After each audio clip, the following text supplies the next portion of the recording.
All right, everyone. Welcome back to another episode of Wholesaling the Cool Way. Or maybe it's Cool Wholesaling. I think we're still deciding on an official name. But either way, thanks for tuning in. And this episode is going to be really fun because we're doing something a little bit different this week. And I'm going to be interviewing my dad, Mark, about his business and his journey in wholesaling and everything. And so if you missed it last week, he did one on me. And this week is going to be on him. And Yeah, so that was a great episode last week too. I feel like you just gave away a lot of really good stuff. So if you haven't seen that one, check it out. Yeah, thank you. And also, just one thing I thought of for anyone who might have caught one last week or for this episode this week, if you guys do like kind of this format of us kind of interviewing each other, we could do it again, maybe in 6 months or a year or something. Maybe just do an update. And then also, if we have any questions that you might have for the both of us, feel free to drop them in the comments, and we'll be happy to address those in future episodes. But yeah, without further ado, I'm ready to jump in. You ready? Yeah, I just want to piggyback on what you said because we're playing with formats. So if you're a listener to the podcast and there are things you'd like to see more of or hear more of, we are going to play around with the format. We've had some feedback, maybe not so much inspiration, education at the top, maybe jump into real estate right away. Maybe we do topic focused episodes, maybe we get some guests on here. So if you have anything you'd like to hear, please let us know in the comments. Just doubling down on Definitely. what you said. Definitely. Yeah. And next week we'll be back to our regular schedule programming and it'll be a slightly different format. So hopefully everyone enjoys that. And like you said, if not, just drop some feedback and we'll adjust. But in this episode, I just want to preface it because obviously for those who have listened before, Mark is my dad. And so I'm going to try to refer to you as Mark because I feel like it's more professional for the podcast setting. But I might slip up and just address you as dad. So either way, it means the same thing. But today's episode is all about Mark Cool. So I have a brief intro and then I just want to get right into it. And if you guys see me looking off to the side, I have some notes here. So yeah, but anyways, let's jump in. So Mark has done a lot in his life, from becoming a successful musician, traveling around the US and eventually around the world, to Scotland and a bunch of other fun places, to building a thriving golf art business with hundreds of raving fans, to building a to building a skinny teenager with no handles and no hops into a professional basketball player who can win no dunk in only 5 years, despite Mark having no prior basketball training experience. Um, and so, no matter what the endeavor, Mark has always had a passion for growth and striving for improvement in his life. He's been in real estate for years collectively, from mortgages in California to flipping houses for other people, for himself, to buying rentals at extremely deep discounts in West Durham back in the day. Um, and so after getting back into real estate in 2020, Mark has closed hundreds of deals since then, made well over seven figures in active income, and primarily specializing in land. And not only that, but he's given his brother the opportunity to quit his job, buy a house, and change his financial future, along with growing a great team of virtual assistants. And in addition, Mark has also created dozens of notes, which pay him every month, and most of those have a pretty large payout at the end too. So, just a brief background on you for those who are new. Um, but kind of selfishly, I wanted to start out with a couple of different questions before we jump into like wholesaling specifically. Sure. So first, I just wanted to ask you, or you could add anything to the intro if you want, but I just want to ask you kind of like, where did you first get your knack for business? Because you've been an entrepreneur for pretty much your whole life. So wanted to kind of delve into that. That's funny. That's a good question. Thanks for that great intro. That was some stuff that I forgot.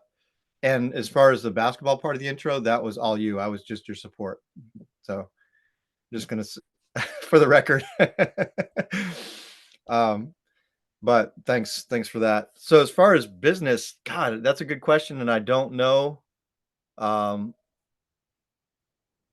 I don't know. I mean, I did have some entrepreneurs around me when I grew up. I grew up in a hippie collective, so there are a bunch of adults in that collective, my brother and me, and there were a couple guys who had their own carpentry businesses. My uncle, started his own business, the Syracuse Culture Workers. My mom had her own business, counseling, uh, you know, her business partner also. So they bought, a house and did their counseling and groups and stuff out of it.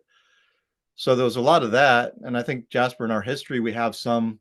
Your namesake Jasper Cool is an entrepreneur. My great grandfather had multiple businesses. He had a sawmill and a hotel and a farm and a bunch of different things he did. And um, so I don't know. I I'm trying to think of the first time I did a business other than doing little things like, I don't know. Yeah, I don't know. I used to go mow lawns and shovel walks and stuff but that's every kid does that, right? And make money. Yeah. So, I guess as I got older, I had no patience to work for other people. So I've been self-employed for a long time doing various things. I started, my record label when I was really passionate about music so I could make money and distribute my music. Um, Yeah, I don't know if I have a great question for that great answer for that question. I started the record label. I had started a carpentry business because I was working for a carpenter and I was like, "Oh, I can do this myself and make more money." And then when I was younger than you, in my early 20s, I did look at before there was an internet, there was late night TV.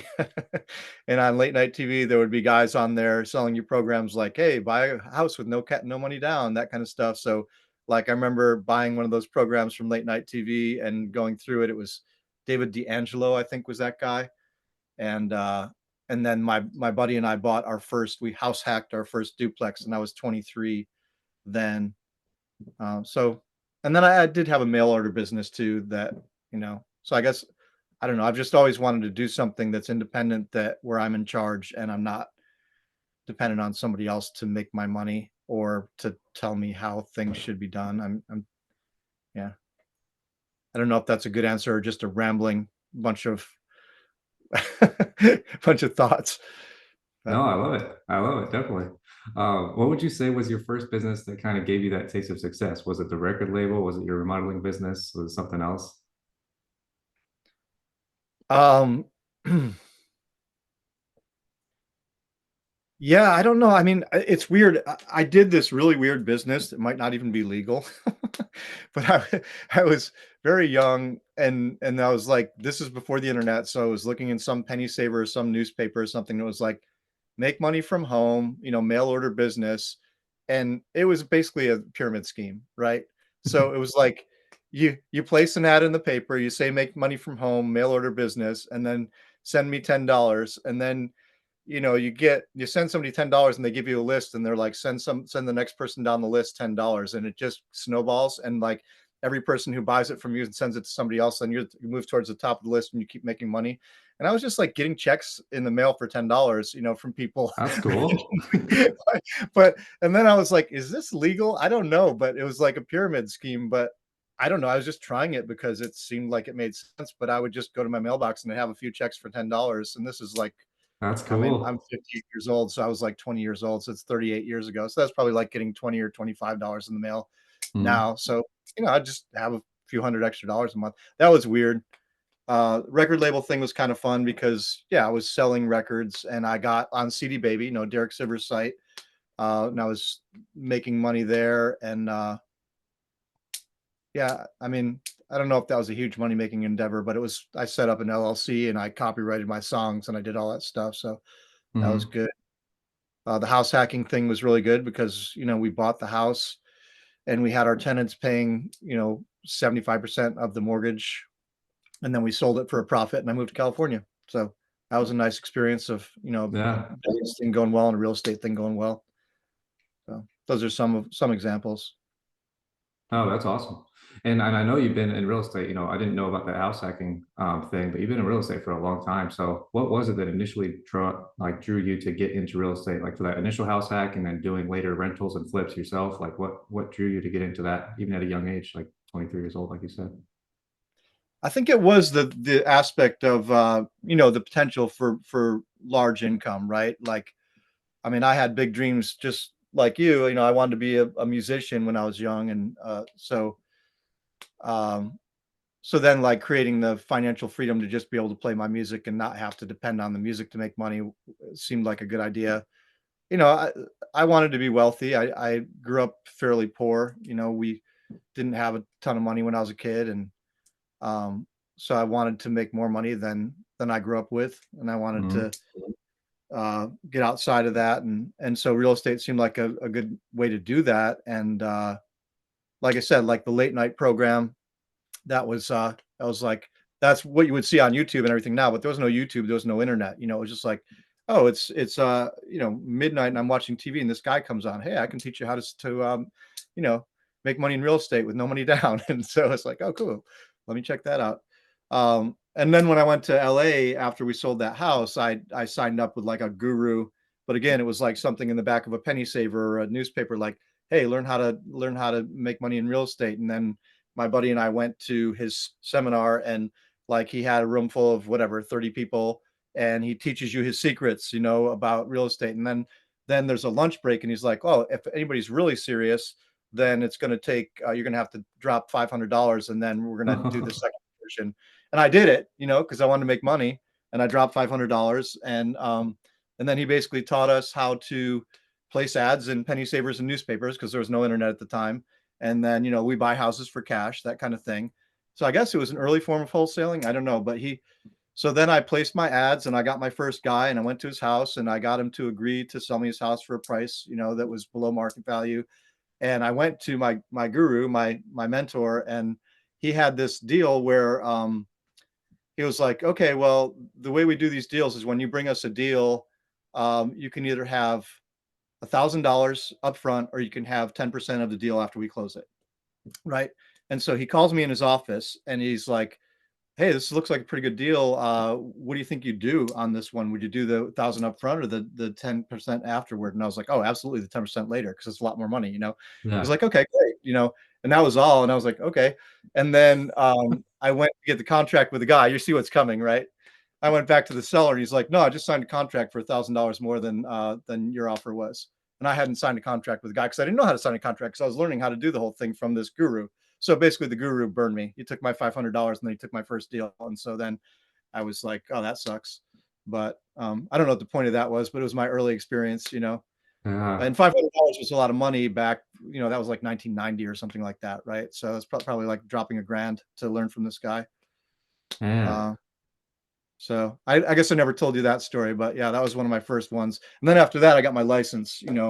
So my buddy and I were like, well, screw this guy. We're going to get our real estate license and we're going to actually do it on the up and up. Mhm. And then I did, I got my license in LA, and then we joined this agency. And this is Brian. You probably remember Brian, my friend who moved out to California with. But got our real estate licenses. We got our fancy blue blazers with the ERA logo on them. We joined a brokerage in where was it? It was in North Hollywood, over there in the valley, just adjacent to Burbank. And and then we started doing the stuff you do there, cold calling, door knocking, all that stuff, and trying to get listings for real estate. And so I did a bunch of that. Didn't have a lot of success with it, but that office, the two partners, one guy was a real estate broker and the other guy was a mortgage broker. So we did in-house lending and refinancing and mortgage loans, and I got more drawn to that. So I started getting some clients for refinances because it was a good refinance market. So I was doing cold calling and door knocking for real estate listings, but I wasn't having a lot of success.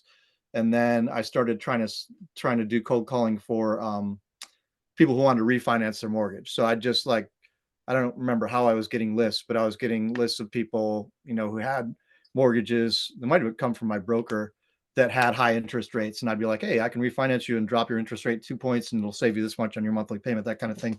So I did that and I closed one or two with them, but their underwriter was terrible. He just it's kind of like, Jasper, when you deal with a bad closing attorney and they keep asking you for more things and you can never close a Yeah. deal. That's what the underwriter for our loans was like. He was like screwing up my loans more than he was helping. And so I had a buddy from men's work who was a mortgage broker with another brokerage, and I moved over there and I closed a few more deals with them before I dropped out and just started waiting tables, because waiting tables gave me more flexibility with playing music, and I was making good money waiting tables and tending bar and stuff. But yeah, Yeah. I closed a few deals with mortgage, and that was again pre-internet. So like the second mortgage brokerage that I worked for, the boss would just give you like a stack of paper, and it was just lists of names, with phone numbers. It was just people who'd been skip traced somehow, and they knew, they had researched them and found that they had mortgages that were higher than what we could get them. So you're just calling people up and it's just like, hey, I noticed you had a mortgage for, with a 9% interest rate. We can get you 6. What do you think? It'd save you this much per month, blah, blah, blah.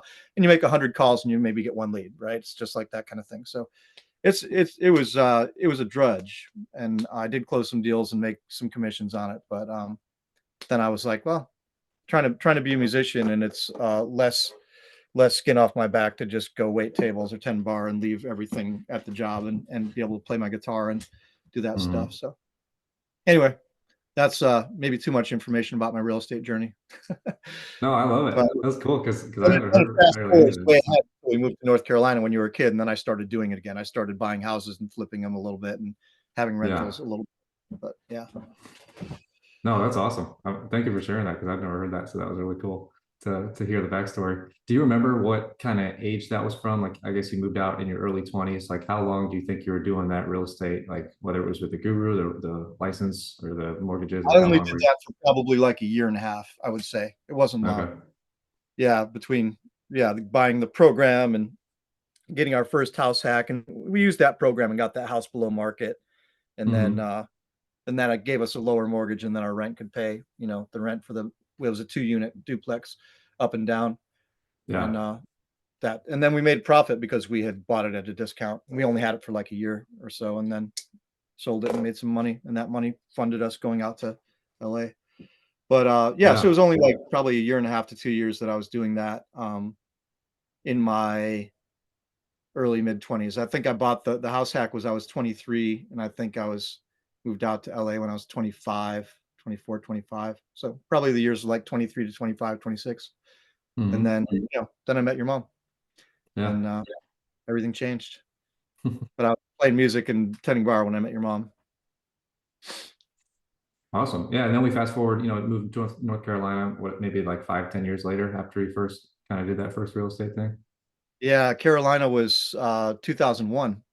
Yeah. Yeah, so it's like probably 7 or 8 years after that. Yeah. Yeah, and then throughout your time in North Carolina, you bought and sold a bunch of places. Like I don't remember how many, but probably 10 or more over the years, whether with mom or by yourself. But on all of those properties, you guys definitely made money, or you made money on by your own on yourself. So like what do you attribute that to? Is that kind of that first course that kind of taught you how to buy below market, or like how are you kind of getting good deals even if it wasn't intentional, even on your personal residence? Yeah, I mean, the house it was knowing how to negotiate, and it was knowing, how to get stuff below market, and talking to people about seller financing if that was an option. Um, like the house that we called Shea Cool, I got that one below market, and I just For waited. sure. I had an agent working for me then, but I was just like, find me something in Old West Durham, and then I found that one. It was a little bit, the sellers were motivated. They were not super attached to it. It needed some work, and I got it. I got it for a really good price, and Hmm. made a nice profit. A few years later when we sold it. But yeah, and then with the one that the other house there in Durham on Oakland Ave, we added an addition onto it and enhanced the value by a lot and made a bunch of money on that house actually. Should have kept it, Yeah. maybe. And then Yeah. the duplex I had over on Clarendon, I bought it really low. Again, I had an agent that was really good. He would just let me know when he had like pre-listed or off-market things or things that were fixers, stuff like that. And then That's awesome. that was my lead source for that. So that's how I found that duplex on Clarendon, and then the one I had on Alabama down the road from us. That house I bought down there, I got that below market too. Yeah. Um, so That's awesome. So yeah, you were it doing was mostly referrals. an agent Yeah. telling him what my parameters were, and then looking at a bunch of properties until one was good. Yeah, that's super cool. So you were doing realtor referrals before it was like a popular thing, before everyone was telling you to do that. Yeah, it was kind of networking. Just I knew him from the neighborhood and stuff, and I was just like, hey, yeah, just let me know when you see something that fits these criteria, and then he would. And then every once in Yeah. a while, I'd get a good deal. Yeah. Yeah. That's awesome. Yeah, I just shared that because like I've noticed, especially over the last couple of years since our market has kind of turned a bit, I'm speaking to a lot more sellers that, don't really have equity. And a lot of these people have to kind of pay, bring money to closing and do it that way, or they just have to not sell. And I noticed just over your career in real estate, whether it was like not an official career, but every property you bought, you made money on. And so, that's a skill in itself. A lot of people lost a lot of money on real estate, and it doesn't seem like you did over the years. It seemed like you always bought right and made the right improvements. So that's pretty awesome. But anyways, I'll fast forward a bit. So doing that probably like early 2000s up to like the 2010s, and then you kind of transitioned to doing golf art business. And then I guess we'll kind of fast forward through that. But what made you kind of want to get back into real estate in 2020? And kind of how did that journey go when you were getting back into real estate? Um, yeah, I guess, I mean, when you say I made money on all the properties, I did lose money on one property, and that was that one on Alabama, because they pulled my construction funding on that, Oh, because that was the recession time. And hmm. so that one I didn't make money on. But I don't know why I was saying that. I guess maybe that's part of why I got out of real estate at that point, because that was 2008, Oh, yeah. 2009, and things tanked, and that property tanked for me. And Hmm. and so I was like, well, maybe I'm not going to try and do any flips or rentals right now while the market's really in a crappy place. And so I just focused Hmm. on my carpentry business, which also wasn't doing well because the market was going down and people weren't spending any money on remodeling. And so then I started those art businesses, and those were going well. I did professional full-time art for 7 or 8 years, and that's all I did was make art and furnishings and do some custom stuff. And there was a market for that, because I guess it was a higher end market with people with more disposable income, and it didn't, it just worked even in that sort of minor recession. But Hmm. so then I got back into real estate in 2020, and that was really a function of COVID a lot. Like I was selling the golf art online, and I also had the other art business where I was selling like folk art and some of the furnishings. And but I was also doing a lot of shows. I was doing a lot of live shows, and I was doing, the year before, 2019, I did 32 live shows. So when you're looking at 52-week year, I was doing a lot of shows, and that was Yeah. a large portion of the revenue I was making. And I think it was similar to 2008, 2009, where I got punched in the gut by that house that tanked because of the recession. This was just like one of my revenue streams just got pulled out from under me, the live Yeah. shows. And then I was just like, man, I didn't have the capacity to crank up the golf art anymore without diluting the quality of it. And you and I talked about this at the time, like how trying to figure out how to scale that. And I just couldn't figure out how to scale it and keep the quality.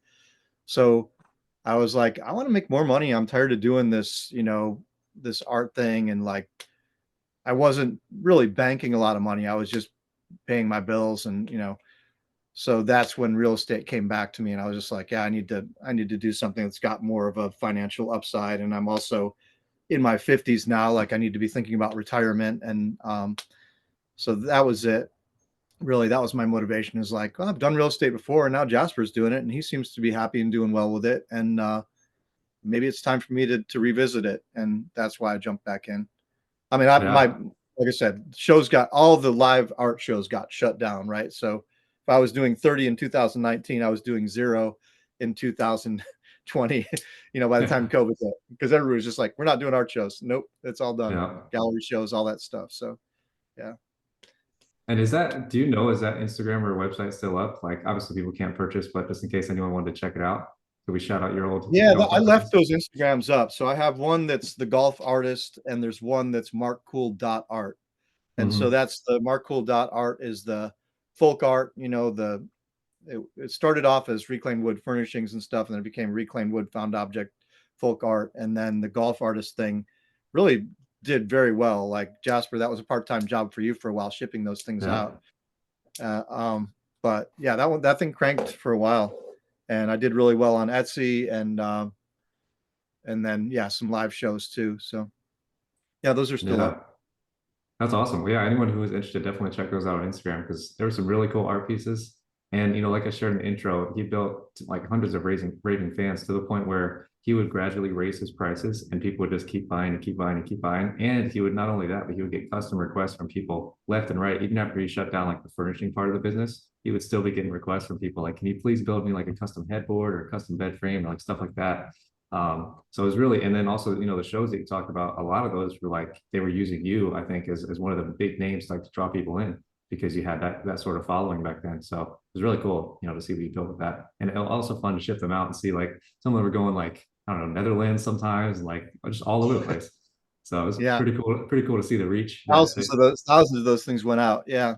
yeah, that was cool to see the reach for sure that you built with that. And some weeks there were hundreds going out all over the world. So it's really cool. But yeah, awesome. So when you got back into real estate, I remember you were kind of drawn to sub two at first. So I don't want to butcher your story because I don't know exactly, but kind of what was the first steps when you were getting back into real estate there? Was it like first William Tingle or was it something else? Kind of walk us through that journey.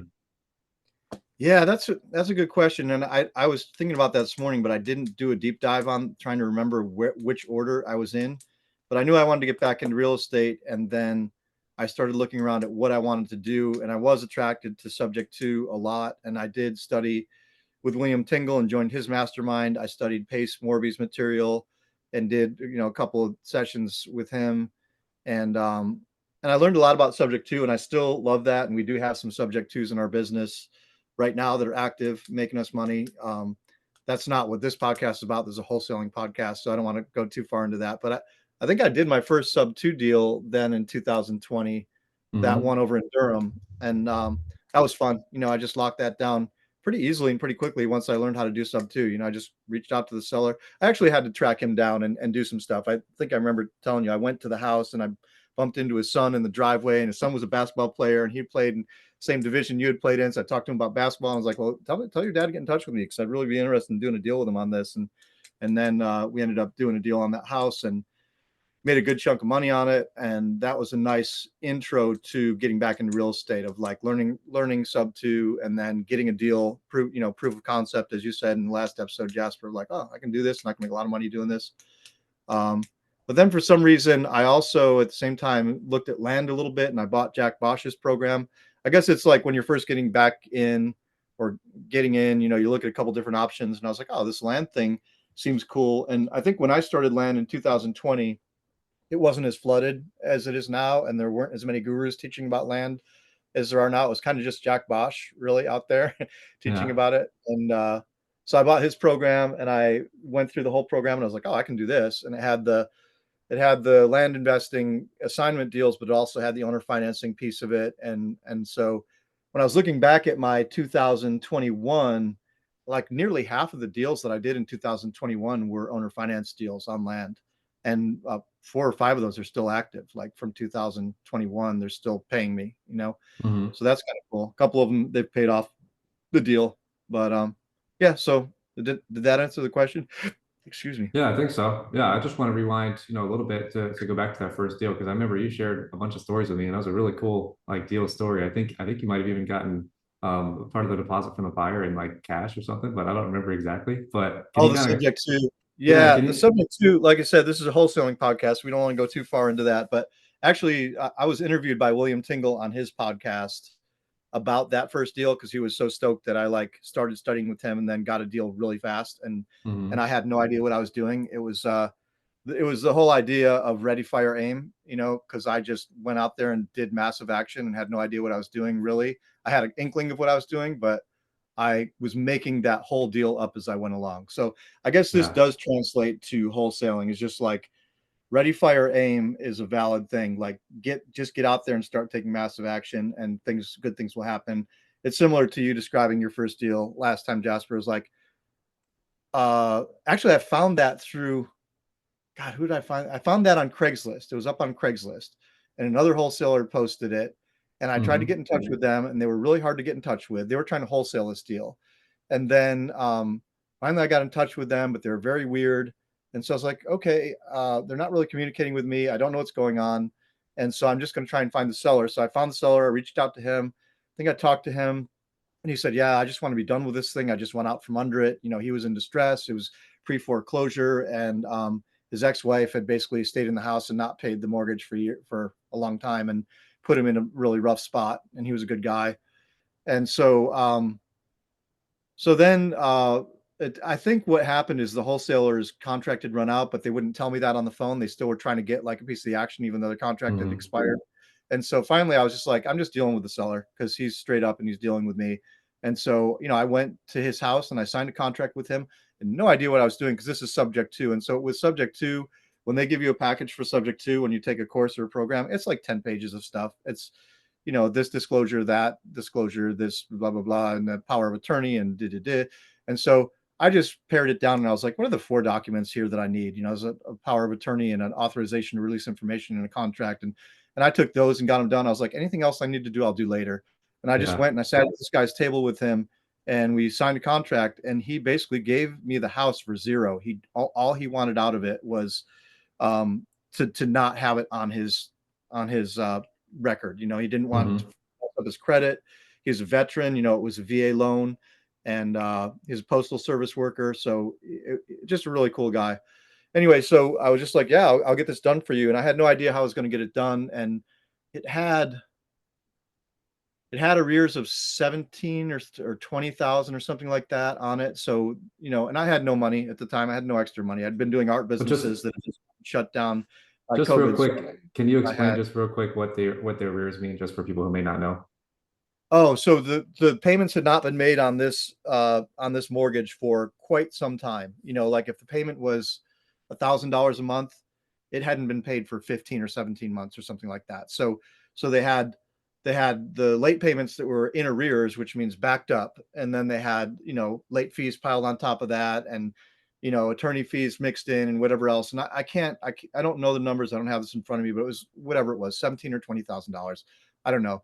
So I got it under contract. I was like, I don't have $17,000 to cure this and bring it current. And then, what am I going to do here? And I was just like, okay, well, I'm just going to find a buyer who's going to come in here and they're going to pay for the arrears and maybe a few grand of cash in my pocket. And then I'll get them to make monthly payments on an owner financing thing, and I'll make cash flow. I don't want to get too in the weeds about this, but anyway, uh, I put a sign in the yard. I got a shit ton of calls. I put maybe an ad on Craigslist, and then I scheduled an open house because I was getting so many calls. I did an open house. I had like 20 people in there. I had people making offers to me at the open house because it was a house in Durham and it was below market. It needed some repairs, but I put it below market enough so that it was a good price where I could still make the money. I told people I needed 20 grand down, because that would have covered the arrears and maybe given me a little walking away cash. And it turned out that some guy really wanted the house really badly and offered me 40K down. And so I ended up taking that offer. There were a couple other offers, and so the 17 number is what I ended up walking away with. So it must have been 23 I had to pay for closing and everything and arrears. So this guy bought the house from me. I made 17K at closing that I put in my pocket, and then he paid 12 something a month, and I had a mortgage for 1,000. So I was making like 200 something a month. And then when he closed out the loan, this last year, I made another 20 or 30 on the back end of it, I think. That's So it amazing. turned out to be a really good deal. Yeah, that was my first Yeah, deal coming off the bench, not having done real estate in a while.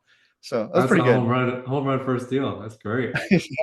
But that's not my first wholesaling deal. That's what we're talking about here is wholesaling. Yeah, yeah. But I just wanted to break that down because there's a lot of great takeaways there too. I mean, the first thing just being that you just took action, not knowing necessarily how to do sub two, and you just took massive action right away. Went over to the dude's house, like directly to the seller. Obviously didn't speak to him at first, but then dealing directly with the seller, put him on a contract, got all these additional docs signed, for the sub two. And then huge takeaway that you did was the buyer open house. That was a great strategy. Still, to this day, it works wonders. And there's a reason why realtors always do it. It works great on a wholesale deal too, especially when you're there, like you said, live in person, and these buyers are kind of bidding against each other, like live in person. That's how you really get your deal, shooting up in profit for you. So that's awesome. Yeah. There's a lot of great takeaways there. So thank you for sharing that. That's awesome. And Yeah. you just got paid off recently, I think within the last 6 months or so. So that's another Yeah, win. we closed that out. Yeah. They paid off the underlying loan, and just I got to cash out whatever the difference was between their purchase price and my mortgage that I had taken sub to. Yeah. Yeah. Yeah, well, so for anyone who might be more interested in hearing that exact story, like he said, he was on William Tingle's podcast. So I'm sure if you search William Tingle with Mark Cool, you'll find that, and you can kind of go into specifics on that first deal. But I appreciate you sharing kind of the abbreviated version, so we don't get, sometimes a bit complicated, so we don't want to go too in depth there. But Mark is a wealth of knowledge about sub two. So for any of you guys who are listening who might be interested in doing that, or if you're already doing it, definitely reach out to him, and he can definitely help you with your deals. Um, and so, getting that first one closed after, like you said, being on the bench for years, like how did that feel? What was your initial reaction, like getting that check at closing? And It was amazing because the whole time, like I said, I had no idea what I was doing or if it was going to work or, if we're going to save it in time to get it, avoid foreclosure, like all these moving parts. I just really, and even with that other wholesaler in the picture, I didn't really know what they were doing, but it was a weird little factor. So there was just so much doubt and so much uncertainty and so many unknowns in the whole process. But it was just moving next, next, next, next, kind of like you described last week. Is like, okay, what's the next step? What's the next step? What's the next step? Just keep Yeah. going, going, going, going. And then all of a sudden, here we are at closing, and it's like, hey, here's a check for 17K. Oh, that's pretty nice. That's pretty sweet. Oh, Yeah. and I'm going to make more money later on this deal too. So it was huge. It was just really huge because, as I described, like I've been an artist most of my life, as you mentioned in the intro, like musician and artist and everything, and it's great. Like I pursued my dreams and I took them farther than maybe I thought I could have even, but also I wasn't making a lot of money, so it was nice to just get that validation of like, boom, there's 17K right there. Yeah. Very. Yeah. Oh, that's amazing. I love what you said. Just one foot in front of the other, just not knowing what's next, but just marching forward Yep. every step along Next the way. step, next step, next step, next step. Yeah. That's all Yeah. you can do. Yeah. I love it. Awesome. Well, so after that, I think you kind of transitioned into land. I don't know if that's right, but kind of tell us about your story of your next few deals. Like, how did it go from there after closing that first one? Yeah, the land thing just in a way it seemed easier to me. I think I was still looking at some sub twos, but I like the simplicity of land. I like the aspect of maybe there's not as much competition because most wholesalers are working on houses. And I liked, shout out Jack Bosch. I liked his program. It's pretty paint by numbers and pretty simple. And And so I was like, well, great, I'll just try this thing. And I think I was still in a trying phase too, just like try this, try that. I think I was still sending out stuff for sub two as well. Uh, but I was like, okay, I'll just do a direct mail campaign and see what happens. And I sent out some direct mail and I got some leads from it. And yeah, this first deal I got was here in North Carolina in Guilford County. And I just talked to the sellers on the phone. They got my letter, they called me. I talked to them, I got their asking price. And then I've tried to, got off the phone with them, said, okay, I'll get back to you with an offer, and looked it up, saw what I thought the retail would be, um, figured out what I wanted to offer them or my max offer that I would give to them and still make some money. And I think they accepted my first offer on it. And I have the information. I mean, I could pull it up and get more detailed about it, but uh, yeah, so they accepted my offer. I went and signed again with them in person because they were just like 40 minutes away here. Hmm. Um, let's see. So I'm looking at this. There's a little bit of a lag time here because this is the contract on that was November of 2020. I think I closed that sub two in June, July. Uh, Hmm. so November was when I got the contract, and then I closed it on in December of that year. Awesome. And but the if I'm telling the deal, should I just tell the story of the deal? I got Yeah. the lead came from a direct mail campaign. So I learned about direct mail. So I was like, okay, I'll send out some direct mail. I did that. I got some people calling me back. I talked to these people. They called me on my letter I sent them, and I negotiated this price with them. And then I showed up at their house with paper contract in hand, signed a contract with them. In the trunk of my car, or my truck back then, I had bandit signs. I wrote down vacant land for sale, with arrows. And I think I put one on the vacant lot, one at the corner nearby with my phone number. That's and awesome. and very quickly after that, I got a call from a neighbor of theirs who had been wanting that land for a long time, but Oh, didn't think to reach wow. out directly.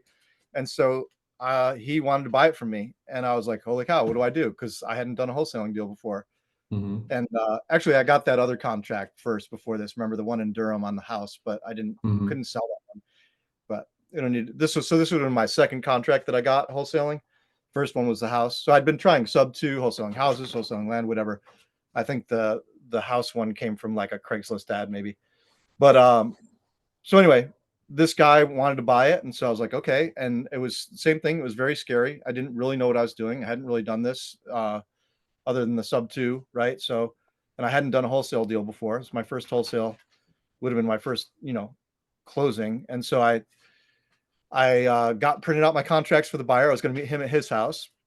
and we did like some preliminary negotiation over the phone. So I kind of knew the ballpark he was in. And then I remember I took a scrap of paper and I wrote down the minimum I was going to accept from him because I was scared and I was afraid I would cave under the pressure and take less because I Yeah. really wanted the money too. I really wanted to close that deal.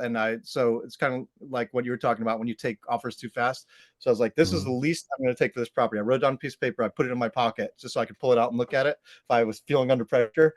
And and so I went to his place, and he's like a Middle Eastern guy, so I was a little intimidated too because he was fairly wealthy, had really nice cars, big property, and I go into his office, sit down on the other side of the desk, he wants to talk business, and I'm like, you know, and I had my little piece of paper in my pocket. I had my contracts, and I just, he was like, blah blah blah, this and that, and he made me an offer, and we went back and forth a little bit, and we committed to a price, and it was a little bit more than my minimum was. So I was like, great, that's good. Mhm. And I think the minimum I wanted to make on that deal, because that was my first land deal, I was like, I want to make at least 6,000 on this deal. I don't want to make any less than that. That was kind of my Yeah. minimum. Um, and so yeah, so then I walked him through the process because I'm the guy who knows what he's doing, right? So like, well, here's what we're gonna do next. We're gonna sign this contract and get over to the lawyer. Need your EMD. He wrote me an EMD check in his office right there, and I dropped it to the lawyer. And then he was really eager to close, and we did close. A few weeks later, there was a little bit of a delay with because he wanted to. The lot was adjacent to his property, and he really wanted to split off a section of it, and then maybe keep the other lot for later or sell the other lot. So then I had to be the expert on recombination of lots, which I didn't know anything about, but all of a sudden I became an expert on it. So we're gonna recombine this lot. We're gonna get the attorney to do it, with legal description, blah blah blah. And so that caused a little bit of a delay, but I learned a bunch of stuff really fast, and we closed that deal, within a few weeks, and I made $6,748 in my first That's assignment. Yeah, awesome. yeah, That's awesome. yeah. That's such a fun story. I never heard that story, so that's awesome. Yeah, it was all in person, and yeah, it's the same thing. It's like I'd never done a wholesale deal before. I didn't know what I was doing. Yeah. Just print out the contract, show up, and I knew the process, and I'd Yeah. done real estate closing, so I could kind of walk them through it. But yeah, But same went thing, went just failing forward. And also like in that negotiation, you almost assumed the close because like you said, you had discussed with him on the phone, but you didn't agree yet. And so you just drove over there with the contract. You're like, yeah, we're just gonna agree on a price. We're gonna get it locked down yeah, today. And so you yeah, didn't wait for him to like follow up with you or something like that. You're like, no, like we're gonna go lock this down today. So yeah. I that's a set an huge appointment. Yeah, yeah, that's a huge teaching point for anyone who's listening for sure. Is don't time kills all deals. So if you have someone, whether it's an interested seller or buyer, make sure you jump on that right away and get out there, whether it's in person or on the phone, to walk them through a contract and get that deal done. So that's awesome. I love how you yeah, did that. Yeah, yeah. I was not messing around. I wanted to make that check. Yeah, I was like, yeah. if he's ready, I'm going. Yeah. Yeah, I love it. Well, just rewinding real quick, and then we'll kind of fast forward to your current business. But when you were going through that course and you sent out your first direct mail campaign, was there any fear around that? Because I know for me, when I was initially marketing, I had a lot of fear around like sending out a huge portion of marketing, if that makes sense. So when I used to do like I'd never done direct mail at scale, but I did cold calling and texting, and I literally would buy lists that were like I wouldn't look at the list count. I would look at the dollar amount. And so I'd be like, oh, I'm not spending more than 500 bucks on a list. And I was like, that was my threshold for a long time.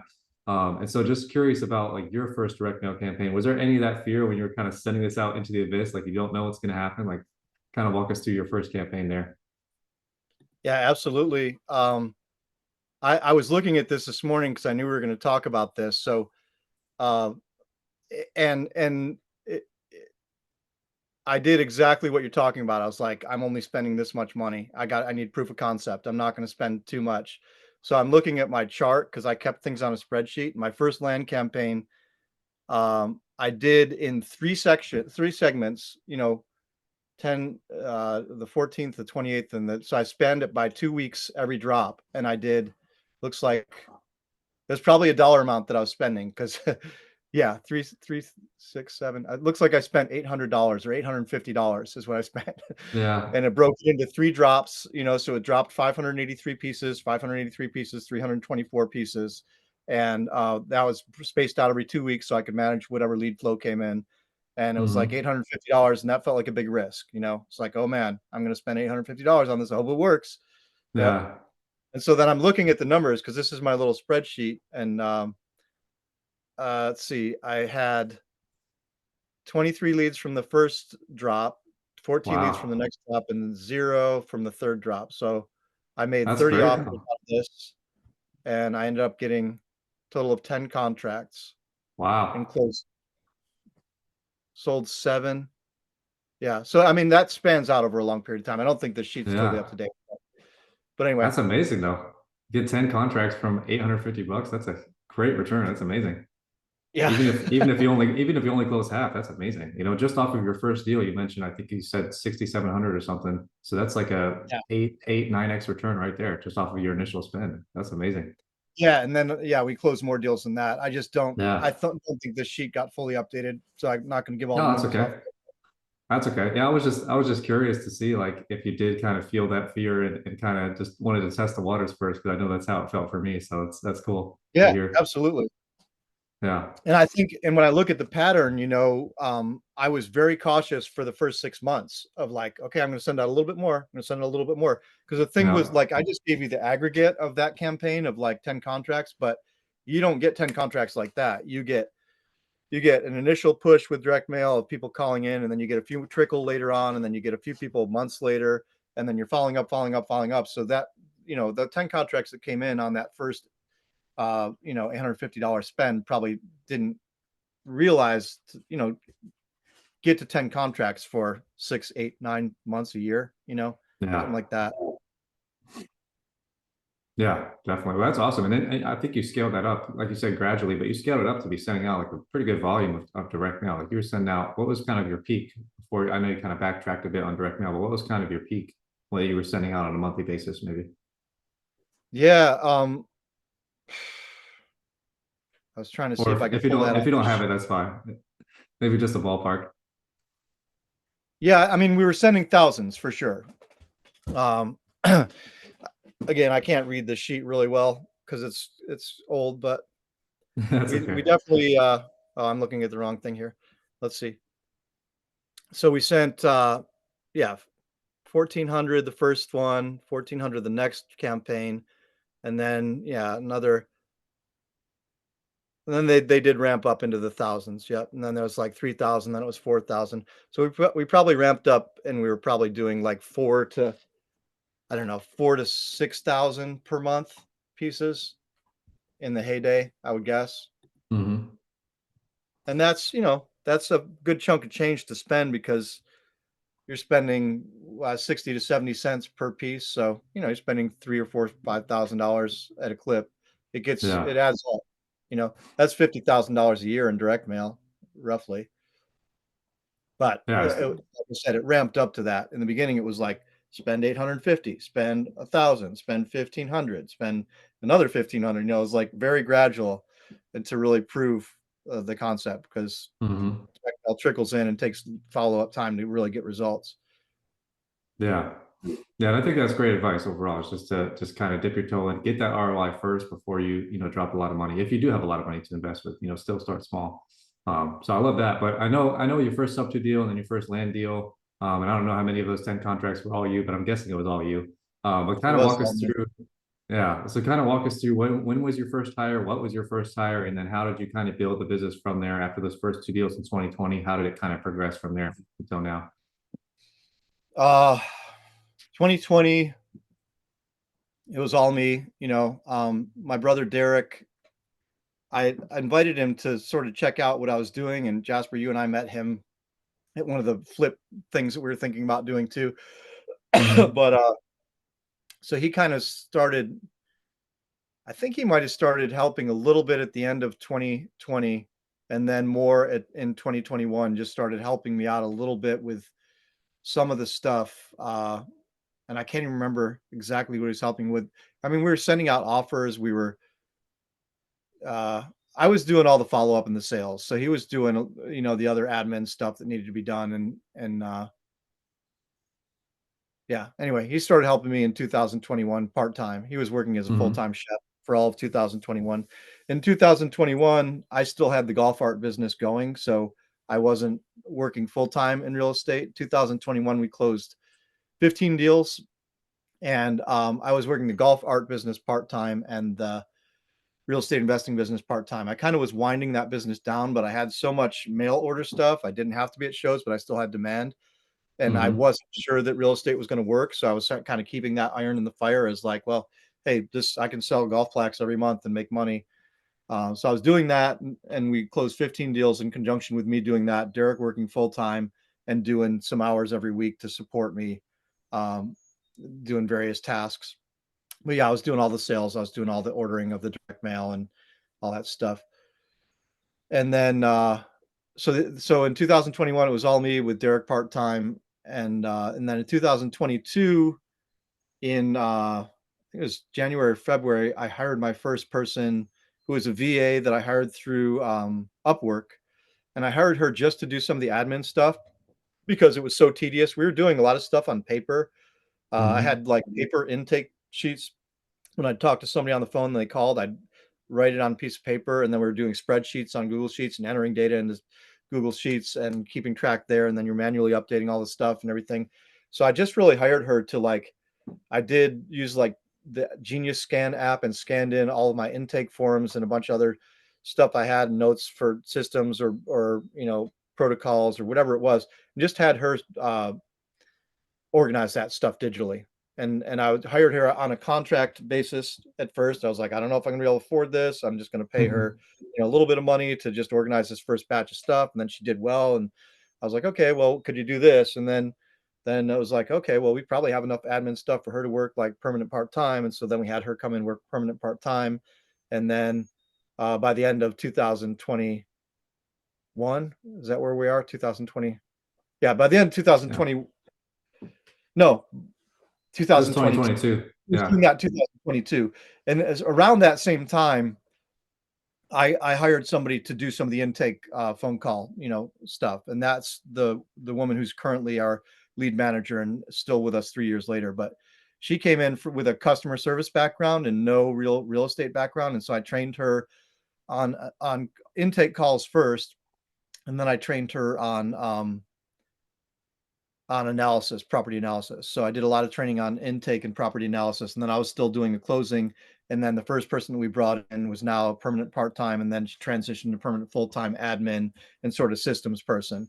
So she was Hmm. overseeing the CRM when we finally got a CRM in place, and she was managing the backline, all the processes and the tracking of deals and KPIs and stuff like that. And then the second person, these people both came on like January and February of 2022.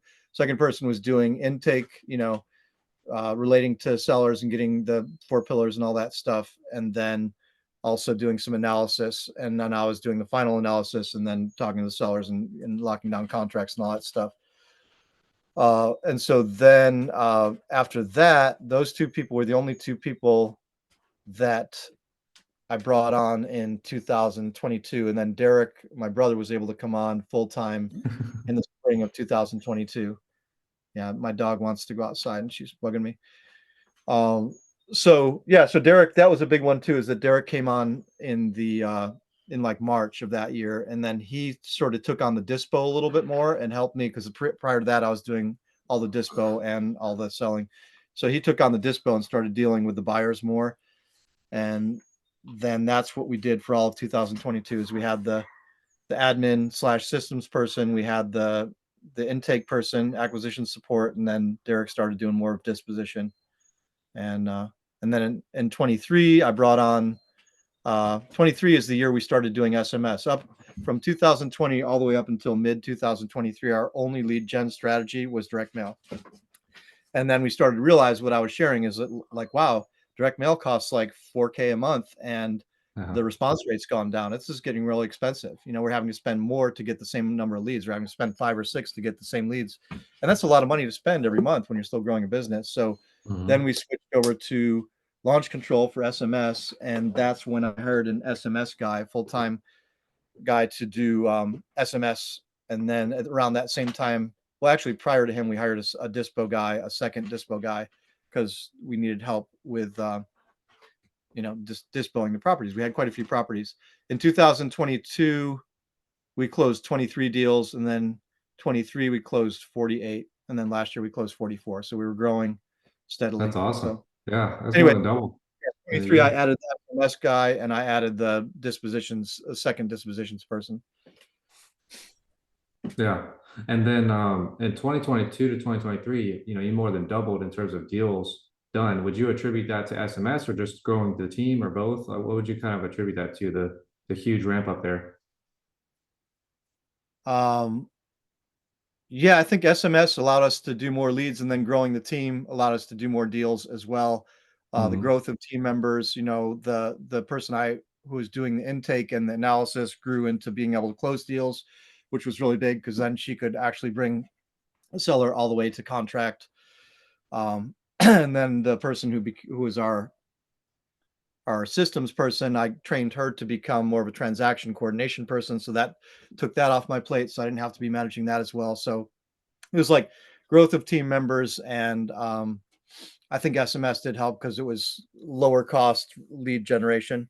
We were able to generate more leads for less money. We actually phased out direct mail in the second half of 2023, or we just did one or two campaigns. Yeah. And then in 24, we brought on who else did we bring on in 24? We brought on we tried to hire an acquisitions person a couple of times that didn't quite work out. And then we also brought on an operations person to replace the original systems and admin manager. And so he came on July of 24, and he's been a big help too, to really get us organized with SOPs and KPIs. And he's been doing a lot of the HR stuff and a lot of the bigger projects that we need behind the scenes with systems and stuff. So that's been really great. And then we Yeah. brought on an admin person just a few months ago too, who's full-time admin and a little bit of acquisition support. She started as a cold caller, but she has a lot of real estate knowledge and skills, so she can do a little bit of analysis. She can do some cold calls or intake if she needs to, and then she's also helping the operations manager with some of the admin stuff. So kind of that's our other person. So we have currently two dispo, two acquisitions. One of those is the SMS guy, and then my brother Derek is like a managing partner, dispo manager. He's taken on more of the financial side of things too, and then he's got a second who's the disposition specialist. Alistair, and Hmm. then we got the admin. So that's our team. And we did some cold calling in 2023, 24 also, but as we've talked about on other episodes, we've phased that out. It's just not been good Yeah. for us. Yeah. Well, thank you for breaking down the team structure and kind of how it grew. That's really cool. And amazing to see that huge spike from 2020, what was it, 23 to 24? More than doubled from 23 deals to 48. 22 to 23. 22, we 22 to closed 23. 23 deals, and Yeah. then 23, we closed 48 deals. In 24, Yeah. we closed 44 deals. Yeah. Yeah. Yeah. So then after that uptick, you've been consistently there for the last 2 years, closing 4 to 5 deals a month. So that's awesome. Yeah. And awesome. So I just wanted to transition into kind of what your day to day looks like. I know you just broke down the structure of your team and how it's grown over the years. But now for you as a leader, the manager, the owner of the business, what does that look like for you on a day to day basis? Yeah. Day to day, my role is really visionary leader, and it's setting the course for the team, seeing what needs to be done, uh, cleaning up inefficiencies, and yeah, setting expectations, that kind of thing. So I don't have as much of the day to day. I have transaction coordination is managed by other people on the team now. Transaction coordination, yeah, and then acquisitions is pretty much out of my hands, even though we're trying to hire somebody. So I've been helping with that a little bit. Disposition is managed by people on the team. Operations are handled, and admin is handled. My email is mostly managed or all forwarded, or goes into inboxes. I don't look at much email anymore. So um, yeah, so my main role is just really looking at where we are, where we want to go, what the patterns and trends are, and where we can improve, and then setting into motion, you know, processes and systems and strategies for improving and getting towards our goals, moving towards our goals. So that's really where I'm at. And also the hiring right now, we're still trying to do a key hire with acquisitions. So I've been involved in that because that's an important um, next step for us to hire somebody who can really close deals more effectively, and so I don't have to be talking to sellers, when there are really crucial conversations to be had. Yeah, So yeah, that's it in a nutshell. It's interesting. It's very different because we took a trip down memory lane, and I was doing absolutely everything a everything. few Yeah, years ago. Now I do very, very little of the day-to-day stuff. I'm really just having meetings with departments, meetings with key personnel, and then crunching numbers and doing stuff. And every once in a while, I'll do something to move the needle with closing attorneys, or if I have to do one of these crucial seller calls, I do jump in and do it. But I'm really trying to empower the team to step up and own their roles more, take ownership of the company, and be leaders in their roles. So that's kind of where I'm at. yeah, yeah. That's awesome. And me personally, I've interacted with I think everyone on your team, and they're definitely doing that. They're definitely owning their roles, managing their roles, and crushing it. So at least in my interaction with them, so it's very cool to see. What you've built. You're definitely maybe not all the way, but very close to that self-managing business. So it's been really cool to watch you grow that. Especially like you said, from doing everything from sending out your mailers, formatting the list and doing all this stuff all the way to now. So really cool to see that journey. But I know you've been a part of, I think one main mastermind, which is Strategic Coach, with Dan Sullivan. But just wanted to ask you overall, like, what is so maybe two-part question. So what's your take on masterminds and mentorships and stuff? And then also, what would you recommend in terms of whether it's a mastermind or a mentorship or some sort of one of your favorite books or podcasts that really helped you when you were getting going, as well as to when growing your business? So kind of a two-part question there, but I can rephrase it. What do you think? Yeah, I did William Tingle's mastermind too, and so I was in that, and then I got involved with Pace Morby's online thing too, and did that. And then there's the ones we mentioned from my very early, from my youth, some of the stuff I did. Yeah. But yeah, Strategic Coach, William Tingle, those are the two main ones I've done. And then I've been involved with the Real Estate Investors Association here in the Raleigh Durham area, and done some of the meetups and stuff like that. Jasper, you and I've gone to some of those deal Mhm. deal machine. Was that what it's called? And then Yeah, I've deal gone to, makers, I think. Yeah. yeah, deal makers. I've gone to some of the 100 Club stuff. I did some networking stuff, breakfast meetups, different things I've done. But so I think my conclusion after doing Strategic Coach was I could have gotten all this benefit probably from just reading the books and listening to the podcasts. And the biggest benefit I got from that probably was meeting other entrepreneurs who are doing cool things and talking to them and hearing their stories and being inspired by them. I think the content's really great, but again, the content I already had gotten from the books. So I think with the mastermind stuff, and William Tingle, like, he was great. He taught me step by step how to do subject to deals. So I think the value in a mastermind is that it's kind of like you described last week, Jasper, with Dean Graziosi's course of like having a blueprint on how to do something you've never done before, and having a step by step process, and maybe even having some people who are there for support if you fall down or if you have a question. Because when I was doing my first sub two deal that I talked about earlier, like, I was actually able to text William Tingle or call him, and he was there for me. So that was cool. And then think that's the value, right? Is if you really are a beginner in something, you don't want to be on an island and not have any support at all. So you need to have something. And some people, it depends on your learning style and how you are driven and motivated and how you take action, right? But um, some people can just watch a YouTube video and make notes and then figure it out and go. And some people need to have a blueprint written: 1, 2, 3, 4, 5, 6, 7. Do these things, and also have somebody that they can call and say, "Did I do this thing right?" So just know who you are, and how you learn, and what you need in terms of acquiring a new skill, and then go that way, because there's so many things. There's YouTube University, so much free content out there that's got a ton of value that people are putting out, and then there's paid mentorships and paid masterminds, and then there are things like RIA, which we talked about in the last episode too, where you can go to a real estate investors association, and they have multiple groups and subgroups and panels and workshops and presentations and stuff that you can learn a ton from, and also meet people in the process who are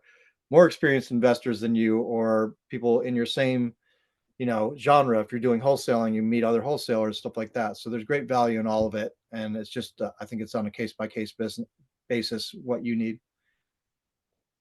Yeah, I love that answer.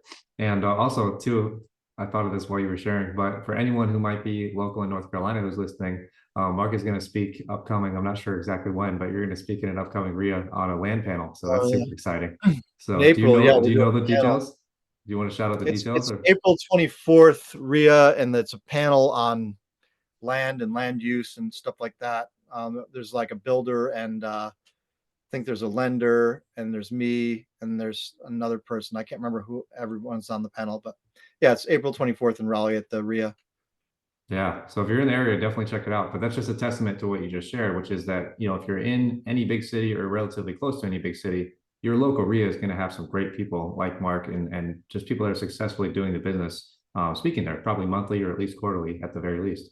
So that's definitely great advice, and that's free. I think it's free, or maybe you pay like 150 bucks a year or something for TRIA. I'm not sure, but it's fairly Yeah, affordable. It's there's definitely an annual membership fee, but then you can also just drop into these meetups and pay whatever, 10 bucks or something. So if you don't want to do the yeah. annual membership fee, you can pick and choose. Yeah, so it's Yeah. definitely affordable for sure. And would you say there's any specific books or podcasts that stand out to you that really helped you on your journey? Yeah, I think that when you talk about building the self-managing business, Who Not How was huge for me. And you introduced me to that book, Jasper, but that's a big one. And it led me to do strategic coach and everything, but just the mindset. This, we did this, talked about this on a podcast too, but the E-Myth is kind of a stepping stone concept to this, and then Who Not How. And then Dan Martell came out with a book called Buy Back Your Time. They're all kind of in the Mhm. same vein of just like really valuing your time, and then figuring out how to be in your zone of genius the most amount of the time so you can apply maximal leverage to what you're doing and not be diluting your energy or spending your time on things that you don't need to do, or that somebody else might be much better than you at. Yeah. So how is a big one. As far as podcasts, I would say for real estate, you shouted him out last time, Jasper, but like Wholesaling Inc., Brent Daniels, he's great. He just breaks it down. They do live seller calls on that thing. There's just so much value in that podcast. I'd say if you're a wholesaler, check Brent Daniels out. And then I got a lot out of Bigger Pockets too. When I was in the early stages, they have a lot of good episodes with really great guests interviewing them about different types of real estate investing, including wholesaling. I like Steve Trang. I think he's really inspirational. Real estate disruptors. He talks about wholesaling and other concepts too, and he has great guests on there. William Tingle's podcast is great, and he doesn't only do sub two. He has people talking about a variety of different real estate things, and they're short episodes, which is nice too. He keeps them to like 20, 30 minutes, so they're like bite-sized bits of information. So I'd recommend all those, and there's plenty more obviously out there. Yeah, those are some great recommendations. And so I know we've kind of gone over your whole journey, and we definitely touched on it a few times, like in your first deal story and stuff. But if you had to dilute it down, in your opinion, to maybe a few bullet points or frameworks, or whatever you want to share, what would be kind of your main advice to someone who may be just getting started, whether it's in wholesaling, sub two, or whatever, just getting into real estate? What would be your main advice to them? I would say, pick one thing. We've talked about this before. I did some subject to. I had a contract on a house, and then I decided to do land. And I was just going to pick that thing and just stick with it until I was successful at it. So I'd say don't let shiny object syndrome be a way of sort of productive procrastination. Pick one thing and commit to sticking with it until you have success at it. And whatever that success is, you close one deal, you make a certain amount of money or whatever. But I would say that's the first thing. And I would say that taking regular action, consistent regular action, like even if you have a full-time day job or whatever your life is with kids, this and that, find a half an hour, find an hour, find 2 hours, whatever you can do to take some action that's going to build momentum and traction for you every day. And I think persistence, just being persistent is key. There's that quote, you can't fail if you never quit, right? Uh, as long as you keep going, you haven't failed. You're just still going, moving forward. So that's what I'd say. Persistence. Yeah, that's great advice. And you definitely embodied that too. And I think what we shared earlier is great advice too. which is what you did, which was just putting one foot in front of the other. Maybe like there's some quote, but it's like you're stepping on like maybe a ladder, but you can't see the next rung, but you got to step up anyways. And that's kind of what you did when you were getting started, where it's just putting one foot in front of the other, taking those small actions every day, and you're going to get there. But don't be worried about what the next step might be. Just take that leap of faith and move forward anyway. So yeah, I think you definitely exemplified that. But what's next for you on your horizon now that you're at a great place with your business? Like we said, closing 4 or 5 deals every month and continuing to grow. What's kind of next, maybe over the next 12, 24 months for you? Well, for the business, it's just sort of putting the finishing touches on the self-managing piece of it, where it really can run itself, whether I'm there or not. That's my big that's my big thrust. And other than that, it's cranking up the revenue on the business more, getting it to the next level. Pardon me. I talked about how, we did one deal and then we did 15 and then we did 23 and then we did 48 and then we went backwards a little bit to 44. So like I'm wanting to get up to 60, 70 deals or more. Mhm. Like I want to get to that next tier. So I want to do that in conjunction with empowering the team and making them self-managing. And I really want to just be doing the part of the business that I enjoy, which is the visionary piece and just checking the KPIs and seeing the trends and the patterns and setting the course. Like if I'm working on the business, that's what I want to be doing. And I don't want to be working in the business anymore. I'm 58 years old right now, and I'm ready to be working less in that way. Um, and then beyond that, I've got other goals that I want to do outside of the real estate investing business. And, part of that is doing some of the coaching and giving back or helping people get their first deal or build their businesses up and sharing some other facets of my life. I've started a personal website and blog that I'm going to start working on, stuff like that. So that's what's on the horizon. Awesome. I love it. Yeah, I mean, we could drop that stuff in the show notes, but for everyone who's listening, he's definitely been working hard on, behind the scenes on his coaching stuff, and he's starting a Stan.store, and so you can find him on there, but we could drop that in the description and stuff. I don't want to steal your thunder, but he's coming out with some exciting stuff pretty soon. So definitely maybe you can drop a link like to sign up for your email list or something, and they can stay tuned on your updates on that side of things. Yeah. Thanks. Yeah. Well, awesome. This has been a great episode, I think. It's been really fun for me to hear about your early journey, even before all the stories that I didn't know. And then as well, like your first land deal, I didn't really know that story. I kind of knew most of the stuff about sub two, but I really appreciate you sharing like that whole journey. That was just really fun for me to hear. And I hope everyone enjoyed listening to it as well. But as we wrap up, do you have any final parting thoughts or advice or anything that you want to leave the listeners with? Oh, I don't know. I thought we already did that question. I would say I would say what you said last time is that every no brings you closer to your next yes, right? Your next deal. Mhm. So don't quit and keep going forward and have faith and remember your why. Remember why you're doing this, whether it's for a better life for your family or, personal goals that you have in your life or changing your work life and being independent, whatever it is, just keep your why in front of you and keep the faith that you can do it. Cause, as Jasper said last week, if I can do this, you can do this. And yeah, that's what I would leave you with. Awesome. I love it. Well, yeah, thanks again for sharing your whole journey. For everyone who's listened this far, thank you. I hope you enjoyed it and got a lot out of it. It's really fun for me to do this. So, like I said at the start, if you guys want us to do maybe a follow-up to these in the future, or if there's any questions that you might have for Mark in particular, definitely drop them in the comments and we can either do a separate episode or we can touch on them on our future podcasts. But yeah, thank you again for listening. You can find Mark on social media on this YouTube channel. You can find him on Facebook. I think he's on Instagram and TikTok as well. So we'll just drop those links in the description here. But we will see you guys on next week for back to our like regularly scheduled program. But thanks for listening to both of our stories, and I hope you got a lot out of this one. And yeah, we'll see you next time. Yeah. Thanks for hosting, Jasper. That was awesome. Yeah.